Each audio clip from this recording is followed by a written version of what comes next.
Hello my dear students, friends and colleagues, তোমরা দেখছো তোমাদের প্রিয় ইউটিউব চ্যানেল সৌরভ মণ্ডল ইনপুটিং টিচিং স্কিলস এবং আমি তোমাদের প্রিয় এস স্যার।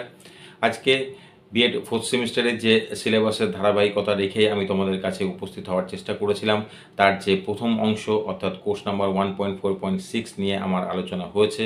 আজকে কোর্স নাম্বার 1.4.8 বি অর্থাৎ knowledge and curriculum part B, সেই সিলেবাসটির মধ্যে কী ধরনের জিনিসগুলি রয়েছে এবং তার সম্বন্ধে তোমাদের একটা সম্যক ধারণা দেওয়ার চেষ্টা করব। চলো ভিডিওটি শুরু করি। ভিডিওটি ভালো লাগলে অবশ্যই লাইক, শেয়ার এবং কমেন্ট করবে।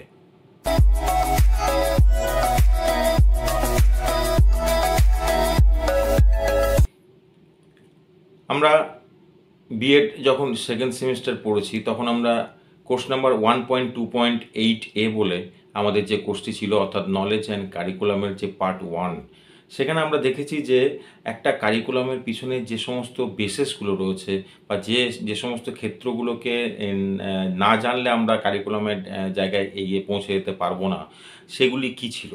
তার একটা সোশিওলজিক্যাল দিক ছিল, একটা মনস্তাত্ত্বিক দিক অর্থাৎ সাইকোলজিক্যাল বেসিস ছিল এবং তার সঙ্গে সঙ্গে ফিলোসফিক্যাল বেসিস ছিল। এই ধরনের জিনিসগুলো যখন আমরা আমাদের সেকেন্ড সেমিস্টারে পড়ে এসেছি অর্থাৎ পার্ট 1-এ পড়ে এসেছি, যেটা কোর্স 8A-তে, এখানে যেটা পড়বো ফোর্থ সেমিস্টারে সেটি আরেকটু উন্নত ধরনের এবং এক্সপিরিয়েন্সিয়ালিটি, অর্থাৎ এখানেও দেখা যাচ্ছে এটি অভিজ্ঞতা সম্পন্ন। আমরা যখন স্কুল ইন্টার্নশিপ করে এলাম অর্থাৎ বাস্তবের সঙ্গে আমাদের পরিচিতি বা মেলবন্ধন ঘটলো, সেখানে আমরা যখন দেখলাম রেগুলার বেসিসে আমরা ক্লাসরুম অ্যাক্টিভিটি করলাম, আমরা ক্লাস টিচিং করলাম এবং varieties type of activity, school base অ্যাক্টিভিটির সঙ্গে আমরা সরাসরি যুক্ত থাকলাম। সেখান থেকে আমাদের মধ্যে আমরা একটা ধারণা পেলাম যে কারিকুলামটা, যেটা পাঠ্যক্রমটা যেটা রচনা হয়, সেই যে কনস্ট্রাকশনটা হয়, সেটাকে আমরা ডেভেলপ কী করে, কারিকুলাম ডেভেলপমেন্ট কীভাবে করব। অর্থাৎ আমরা কিভাবে আস্তে আস্তে সেগুলোকে আমরা আরও উন্নত জায়গায় নিয়ে যাব স্টেজ বাই স্টেজ। অর্থাৎ প্রথমে যেমন প্রি প্রাইমারির এক ধরনের কারিকুলাম হবে, পাঠ্যক্রম হয়, তারপর প্রাইমারি লেভেলের এবং তারপরে আপার প্রাইমারি লেভেলের, এবং এভাবেই চলতে থাকে। তো এই যে ধারাবাহিকতা বজায় রেখে আমরা কারিকুলামকে এগিয়ে নিয়ে যাই, সেই জায়গাটা আমাদের ক্ষেত্রে কিন্তু আমরা বয়স অনুপাতে এবং তাদের যে গ্রহণযোগ্যতা রয়েছে সেখানে কি ইনপুট দিলে তাদের মধ্যে থেকে আমরা এই বয়স আনুপাতিক যে গ্রহণযোগ্যতা সেটি আসবে, এটা কারিকুলাম ডেভেলপমেন্টের মধ্য দিয়ে আমরা এগিয়ে নিয়ে যেতে পারি। অর্থাৎ আমরা যখন টিচার হব, টিচাররা অ্যাকচুয়ালি যেটি করে সেটি হচ্ছে যে একটা কারিকুলামকে লিড করে এবং এই কারিকুলামটাকে আমরা কোন ফরমেশনের উপর দেখতে পাই, আমাদের হাতের কাছে কি থাকে, অ্যাকচুয়ালি যেটা থাকে সেটি হচ্ছে সিলেবাস। অর্থাৎ সিলেবাস যেটা পাঠ্যসূচি, এখানে আমাদের কিছু করণীয় নয়, এটা কোনো বোর্ড থেকে হোক বা কোনো প্রিডিটারমাইন্ড কোনো অর্গানাইজেশন থেকে তারা কিন্তু সেগুলো আমাদের কাছে দিয়ে দেয়। সেই সিলেবাস বা পাঠ্যসূচি অনুযায়ী একজন টিচারের সম্পূর্ণ স্বাধীনতা থাকে সে কীভাবে সেটা ক্লাসরুম ট্রানজাকশনের মধ্যে নিয়ে যাবে অথবা আউটসাইড ক্লাসরুম ট্রানজাকশনের মধ্যে নিয়ে যাবে, অর্থাৎ সেটাকে ডেভেলপ করবে, সেটাকে এগিয়ে নিয়ে যাবে, সম্পূর্ণ স্বাধীনতা থাকে। এটি কিন্তু হচ্ছে কারিকুলাম। অর্থাৎ কারিকুলাম শুধুমাত্র ক্লাসরুম টিচিংয়ের জন্য মধ্যে নয়, সেটা সমস্ত রকমের স্কুল বেস অ্যাক্টিভিটি থেকে শুরু করে যেটা আমরা কমিউনিটি আউটরিচ অ্যাক্টিভিটিগুলো বলি, তার মধ্য দিয়ে আমরা করতে পারি। কে কীভাবে করবে সেটি তার কারিকুলামের অংশ বা অন্তর্ভুক্ত। তাহলে আমরা বুঝতেই পারছি কারিকুলাম এবং সিলেবাস কিন্তু এক জিনিস নয়। সিলেবাস কিন্তু অত্যন্ত রিজিড এবং ফিক্সড, তার ফ্লেক্সিবিলিটি নেই। কিন্তু অন্যধারে আমরা কারিকুলামকে দেখতে পাচ্ছি এটি ডাইনামিক নেচারের এবং তার সঙ্গে সঙ্গে এটা ফ্লেক্সিবল এবং এর মধ্যে আমাদের অনেক রকমের স্বাধীনতা থাকছে। অর্থাৎ আমাদের যে সম্পূর্ণ রকমভাবে আমরা শকে যুক্ত করতে পারছি, সেলফকে ওখানে মিশিয়ে ফেলতে পারছি। তো এই যে ফারাকগুলি, এগুলি জেনে বুঝে আমরা কিন্তু এখানে এগিয়ে যেতে থাকবো এবং এখানে এটা চলতে চলতে এই কোর্স নাম্বার 8B-তে আমরা জানার চেষ্টা করব এই জিনিসটি, যেটি হলো যে কারিকুলাম ইভ্যালুয়েশন, অর্থাৎ একটি পাঠ্যক্রমের মূল্যায়ন কী করে করব। তো এই যে একটা পাঠ্যক্রম যেটি করে শিশুদের মধ্যে, তার যে পূর্বার্জিত যে সমস্ত জ্ঞান বা যেটাকে আমরা তাদের যে অভিজ্ঞতা বলি, পূর্ব অভিজ্ঞতা, সেই অভিজ্ঞতাকে আমরা কেন্দ্র করে আমরা একটা কারিকুলামের মধ্যে তাদেরকে আমরা ফেলে দিই।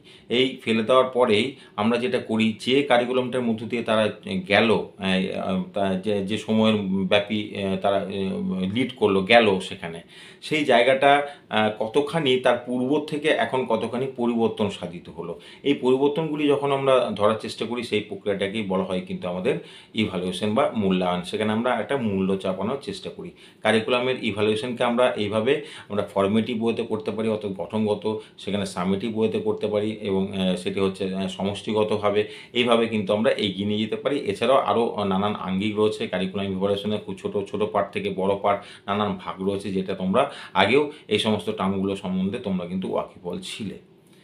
এবার আরেকটা জিনিস হচ্ছে যে আমরা যখন কারিকুলামকে আমরা লিড করি, আমরা তো স্কুল কেন্দ্রিক কারিকুলাম করি।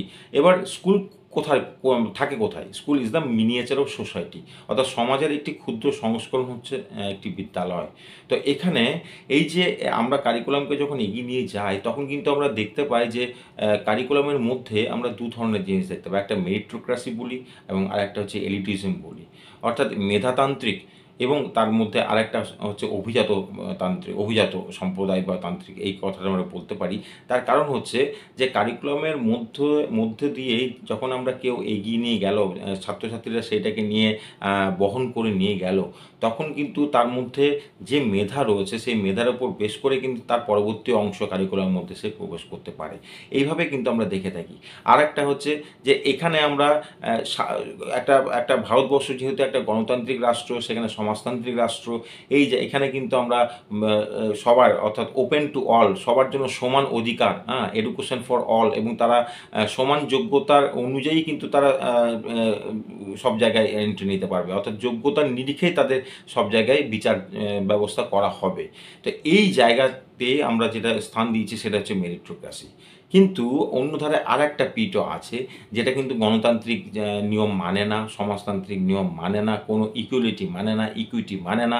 সেই জায়গার থেকে যেটি আছে সেটি হচ্ছে অভিজাত তন্ত্র, যেটা আমাদের পাঠ্যক্রমে রয়েছে। সেখানে রাজার ছেলেই রাজা হবে, রাজার ছেলের জন্য তাদের জন্য এরকম কারিকুলাম থাকবে।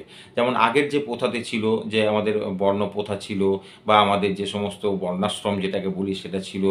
তো এই জায়গাগুলোতে আমরা দেখেছিলাম, চতুরাশ্রম যেটা বলি, এইগুলো আমরা দেখেছিলাম যে কোনো সম্প্রদায় তাদের জন্য এই ধরনের কাজই শেখানো হয় তাদেরকে, আরেক সম্প্রদায়কে এই ধরনের কাজ শেখানো হয়, আরেক সম্প্রদায়কে এইভাবে। এই যে কাজগুলি, অর্থাৎ মানুষকে গুরুত্ব দেওয়া হয় না, সে কোন সম্প্রদায়ের মধ্যে রয়েছে বা কোন বর্ণের মধ্যে রয়েছে, কোন জাতির মধ্যে রয়েছে, তার উপর বিচার করে কিন্তু আমরা তাদেরকে একটা নির্দিষ্ট ফিক্সড একটা কারিকুলামের মধ্য দিয়ে কিন্তু তাদেরকে আমরা নিয়ে যাওয়ার চেষ্টা করি। এটি কিন্তু কোনো ন্যায্য ব্যবস্থা নয়, পাঠ্যক্রমের ব্যবস্থা নয়। এইটাই হচ্ছে এলিটিজমের মধ্যেই পড়ছে। আমরা এইটাকে কিন্তু আমরা অন্যান্য বিভিন্ন দেশে দেখতে পেলেও ভারতবর্ষে কিন্তু আমরা সেটাকে ফলো করি না। তবুও কিছু কিছু জায়গায় কিছু কিছু ক্ষেত্রে ব্যতিক্রম তো অবশ্যই থেকে যায়। তো এইগুলো আমরা এই কোর্স 8B-তে আমরা জানবো। এছাড়াও এই কোর্সে আমরা যেটা জানবো সেটা হচ্ছে টাইম টেবিল কনস্ট্রাকশন। এটি অত্যন্ত গুরুত্বপূর্ণ আমাদের কাছে। আমরা যখন টিচার হব তখন কিন্তু আমরা নির্দিষ্ট সময়ের নিরিখেই আমরা স্কুলে গিয়ে ওই সময়ের মধ্যে কিন্তু স্ট্রাকচারড ওয়েতে আমাদের কিন্তু কারিকুলামকে লিড করতে হবে। তাই টাইম টেবিল প্রয়োজন হয়। অর্থাৎ একটা নির্দিষ্ট একটি বছরকে আমরা সুন্দর স্ট্রাকচার ওয়েতে সাজিয়ে নিয়ে এবং একটি দিনকে, সেই দিনের মধ্যে যে প্রাপ্ত আমাদের যে ঘন্টা বা সময় থাকে সেটাকে ভাগ করে নিয়ে, এবং সেখানে বিভিন্ন ধরনের অঙ্গকে আমরা দেওয়ার ক্ষেত্রকে নিয়ে আসার চেষ্টা করি, একই ধরনের নয়।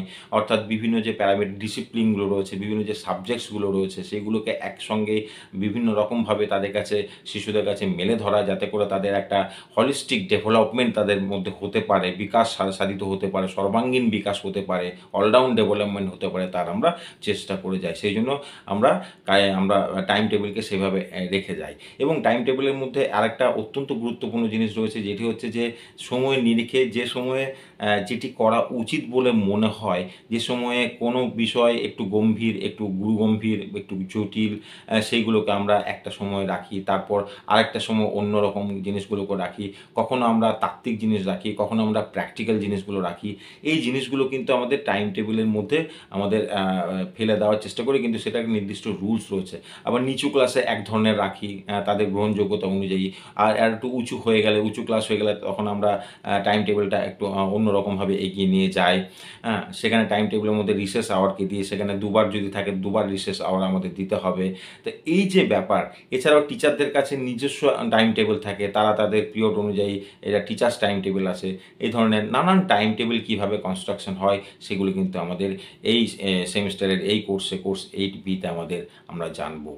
এছাড়াও আরেক অত্যন্ত গুরুত্বপূর্ণ আরেকটা জিনিস আমরা জানবো এখানে, সেটা হচ্ছে একটি টেক্সট বুক। আমরা তো অ্যাকচুয়ালি টেক্সট বুকের সঙ্গে নিয়ে এগিয়ে নিয়ে যাই, অর্থাৎ একটি বাচ্চার কাছে যখন একটা সিলেবাস থাকে তারা কিন্তু তার নিয়ে রেখে একটা টেক্সট বুক কিন্তু আমাদের সরকার ফলো করতে বলে। এই যে পাঠ্যপুস্তক যে বলা হয়, তো এই পাঠ্যপুস্তককে আমরা কিন্তু পর্যালোচনা করব, যে সেখানে রন্ধ্রে রন্ধ্রে কী জিনিস লুকিয়ে আছে, সেখানে কোথায় হিডেন কারিকুলাম রয়েছে, কোথায় কোর কারিকুলামগুলোই বা কী, এই যে তার একটা এন্টায়ার যে আমরা একটা অ্যানালিসিস করব, কি এই এই পর্যালোচনাটা করে দেখব যে ওই বইটির মধ্যে অ্যাকচুয়ালি কী কী রয়েছে, কী করতে চাইছে, সেখানে কিন্তু পাঠক সেটা জানলে বুঝলে তবেই কিন্তু আমি তাকে পাঠ্যক্রমে পর্যবসিত করতে পারবো। শুধু সিলেবাসকে কিন্তু আমি যদি জানলে কিন্তু আমি কোনোভাবে এগিয়ে যেতে পারবো না। পাঠ্যক্রমকে জানতে হবে, কীভাবে ওর মধ্যে বইয়ের মধ্যে যেগুলি রয়েছে, ধরো ছোট্ট একটা জিনিস রয়েছে, সেটাকে কী অ্যাকচুয়ালি করতে চাইছে, বলতে চাইছে, সেটাকেই আমি কিন্তু যদি ভালো করে বুঝি পর্যালোচনার মধ্য দিয়ে, তবে কিন্তু সেটাকে আমি আমার মতো করে, কেউ গল্প ছলে গল্প বলে, কেউ খেলার মাঠে নিয়ে গিয়ে, কেউ বা ক্লাসরুমের মধ্যেই অন্য কোনো ওয়েতে ট্রানজাকশান করে সেটা কিন্তু এগিয়ে নিয়ে যেতে পারে।